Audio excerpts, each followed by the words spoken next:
Hi, I'm Kalman Kervey and welcome to this video. Now, excuse me for the changes in the visuals, but you will see from now on the microphone on the screen.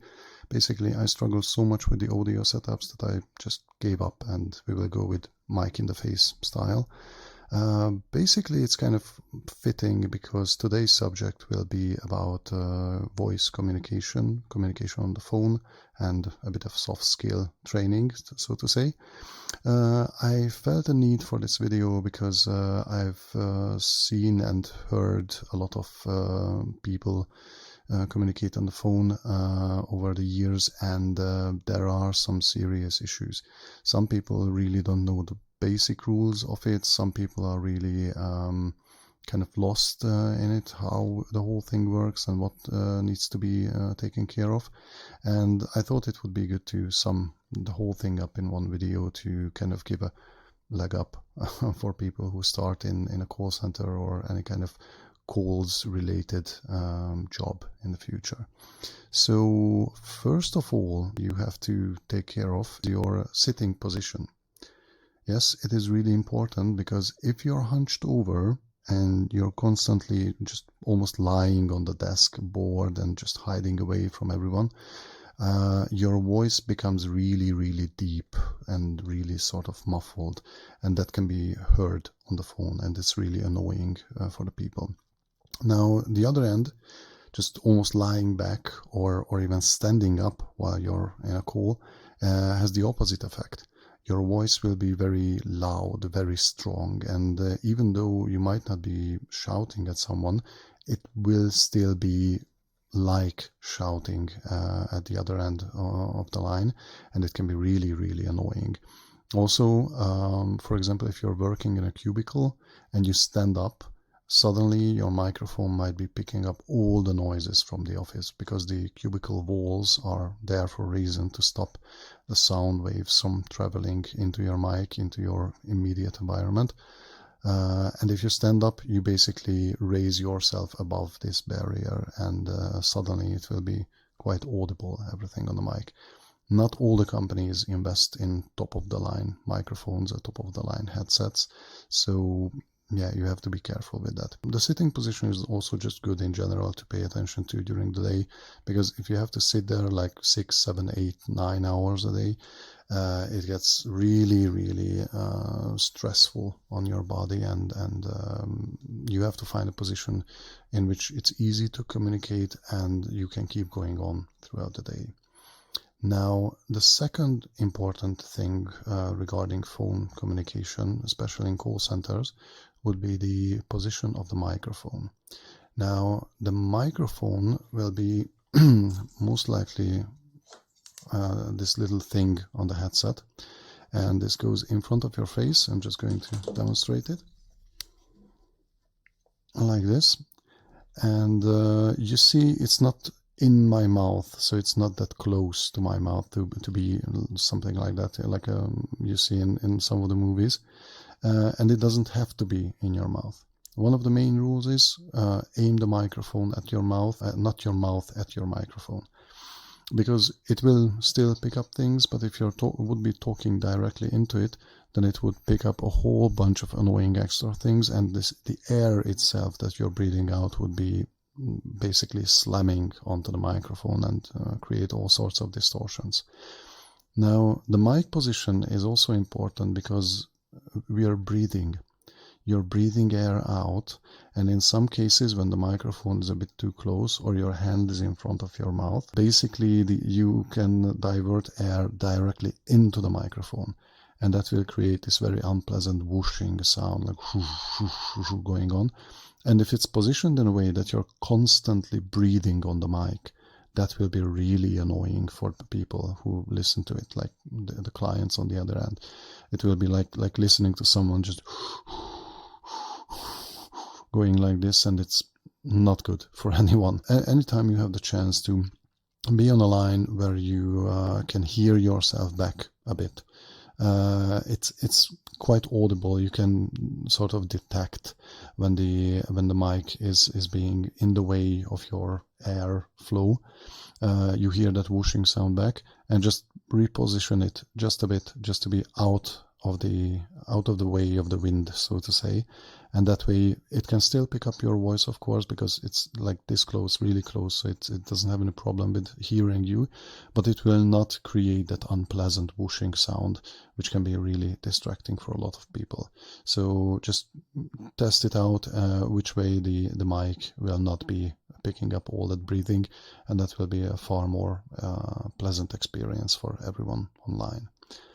Now, regarding pleasant experiences, a lot of people have a problem, especially when they are working in a call center where sometimes it can get very noisy, that they have the false assumption that increasing their volume will substitute for understandability, so to say. When someone complains that they cannot hear you properly on the phone, it's not always a volume problem. It's most likely an articulation or enunciation problem. And that's why, first of all, before you would start talking louder, try to articulate better, try to talk a bit slower, so that the individual words come through separate on the line. Some people talk very fast and it's a bit difficult for people to understand. Especially, for example, if you're working in customer support, then the customers are not used to having these conversations, especially if it goes into something highly technical.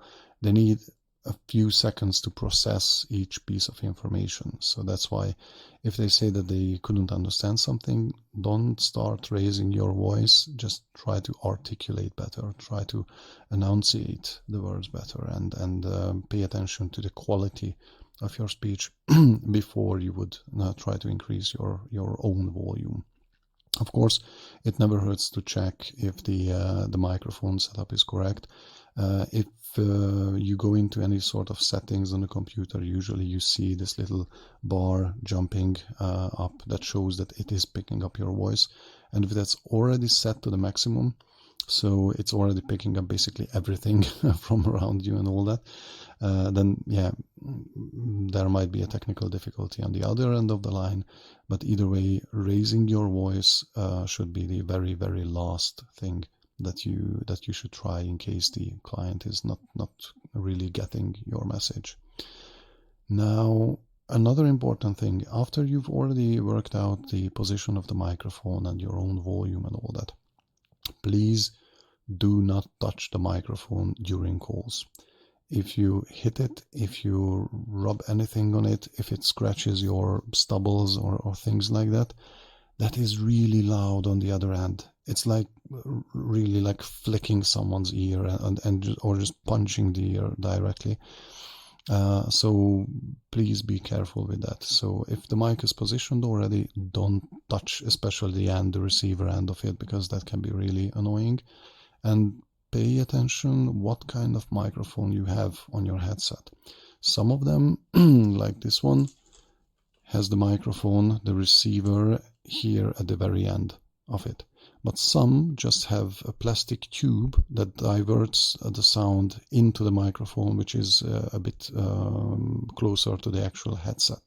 So if you're touching it here, then that will be a very, very loud knocking or punching sound on the other end. So try to set up the microphone before you go into the actual live calls. Maybe make some test calls with colleagues, and then you can all arrange your headset setup properly. Now, regarding communication itself, no matter what your background is, no matter what kind of environment you come from, no matter what area you have to work in, communication should be formal. Never go into chit-chatting in a friendly, casual way with people, because you simply don't know where they come from, you don't know who they are, you don't know their position and all that, and the default way of communication on the phone should be formal. So please pay attention to that, because when you slip into a very casual mode, you can really upset a few clients, and that can have very, very, very bad effect on your overall rating in every area of your work. So keep it formal. Even if it seems weird, just stick to it. No one will be offended if you stay formal. Several times I was offered to go into casual and informal way of communication. I just naturally gravitated back towards the more formal speech, because that's just better in an official capacity. Now, what you also have to consider regarding all communications in a call center or so, almost every call center will have recordings about what you said. Either there's direct record or someone is listening in for quality assurance, but most likely there is some form of recording going on. So there are no secrets. Don't even think about going into some secret dealings, some tricks, some advices and all that for customers, because it can be dug up and it will haunt you. It will come back and get you. So please be considerate about the fact that it is recorded, and everything heard is recorded. And if you stick to the official required way of communication, then which the company demands from you, then you are protected. Because when they listen back to the call, they will hear that, yeah, you follow the guidelines, you said what you were asked to say, and basically the client cannot come up with any claim that you were promising something else or anything like that. So just keep in mind that everything is recorded, and that way you can prevent unpleasant situations later on. Another aspect of this work is that you have to be rock solid in your knowledge, or at least know exactly where you can find information very quickly. Clients, even the most pleasant, kind people, if they smell uncertainty, they will jump on it. They will leap on you and like a crazy dog just bite down on that uncertainty and just go with it and try to basically rip you apart in a sense. You're there in a call center, either customer support or IT support or any kind of support, to support. You are the line of help. You are there to solve problems. If you show uncertainty, if you show lack of knowledge, that can have quite a bad effect on it. And basically the caller will lose faith in you and will ask for someone else or ask for a superior. And that's already bad. That's already basically a lost case, because that's getting out of hand. So to prevent any situation like this, actually learn what was taught on the trainings. You might have seen my previous videos about it. Pay attention, make notes, even if they say that, oh, you don't need to take notes because everything is in the system. No, take notes. Take notes of everything that you can and have it in front of you all the time. Know everything in the system where you can find official information. Know the names of the people who can provide extra information. And this way you can basically solidify yourself in the knowledge department, so to say. Because it comes with uncertainty. There's sort of a general rule with these jobs. You should never ever say I don't know on the line. Never. If you say I don't know, then the caller will question, why are you there? It's your job to know. Then what's going on here? Then give me someone else who knows. And basically you lost all credibility. And if they ever call back and they hear your name again in the introduction, that's not gonna fly. They won't really like it at all. So yeah, know know everything that was provided for you on the trainings, and know what your job is. And this way you can prevent any kind of uncertainty online. And instead of saying, if you truly stumble into something that you don't know, instead of saying, I don't know, you can tell, let me just check up on that. Or there were a lot of new things coming out lately. I just want to follow up with that to give you the most up-to-date information.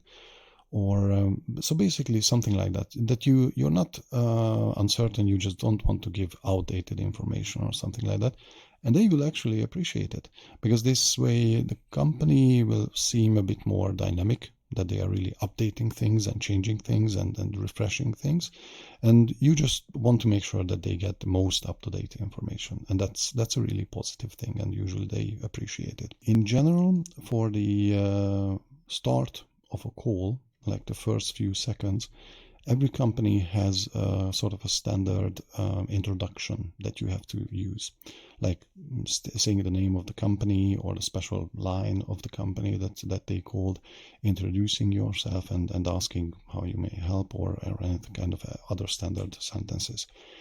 If this is provided at the company, then learn it. Memorize it, use it, repeat it again and again and again until it becomes second nature. It becomes instinctive, that whenever you pick up a phone, you immediately use this line, because you will have to use it so often that you simply do not have the luxury of getting confused with it. Switching up the sentences, switching up the words, and just make your own version of it, that's not going to fly. Most likely in quality assurance or quality investigation or supervision, they will demand the exact sequence of words that need to be said online. And even if it seems sort of mechanic, kind of unnatural, learn it and get used to it, because you will have to use it a lot of times, and you just simply cannot make mistakes with that, because sometimes that first sentence, if you say it wrong, that's the whole call. They will deduct huge percentages from your rating in quality control. Regarding the end of the calls, one of the main problems here is that a lot of people don't know that in general phone communication, the person who called, the person who dialed, should be the first to hang up. So you had some reason to call someone, you reach them, you communicate with them, and you are supposed to be the one who hangs up.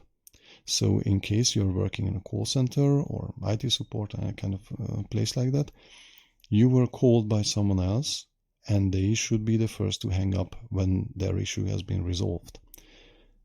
Do not be surprised that at a lot of companies it is strictly forbidden to cut the line, to hang up on a customer. Even if they don't respond, there will be very strict regulations that for how many minutes you have to stay online, try to reach them by just asking them on the phone that, okay, is there anything else I can help you with? Sorry, we might be stuck online. But you need very special circumstances to be allowed to hang up on a customer. So if they call you and if you solve their problems and all that, don't hang up, because if they had anything else to say and you hung up on them, that will be immediately a negative review for you, because you basically, it feels for them like you slammed down the phone and just cut the conversation short. So always ask if there's anything else you can help with, and wait for their response and wait for them to hang up. Although it's kind of funny that in a place where they call you from headsets, they usually have this habit that they put down the headset and they think that was it, that the call is over. But of course it's not, because you have to actually disconnect the line to have that. We had that in a lot of cases. But even then, on the phone, it's on the recording, it's audible that you can hear the clattering of the headset as they put it down on the table or a desk. And then you are asking them that anything else I can help you with, and they are not responding, then of course you can hang up on them. But it's kind of a silly thing that's a remnant from the old phone era, that you had to put down the phone on the main part of the device to hang up. And they still treat the headsets like it would be a phone. They just put it down and they forget to disconnect the communication, the line. So basically that would be it for this summary of phone communication in a call center via headset. So I hope you find it useful. If you liked this video, then likes are highly appreciated. If you would like to see more of this content, then please subscribe. If you know someone who would benefit from this video, or if you know maybe a team who's about to start in a call center and could use this as training material, then please share the link with them. And if you would like to support me in any other way, then you can support me on Patreon, where I'm providing early access and exclusive content. Also, you could buy any of the products on Redbubble with my designs, and a copy or two of the Adventures of the Smallest Astronaut Book 1 coloring storybook for kids, available on all regions of Amazon. So that would be it for today. I thank you for your time. Bye.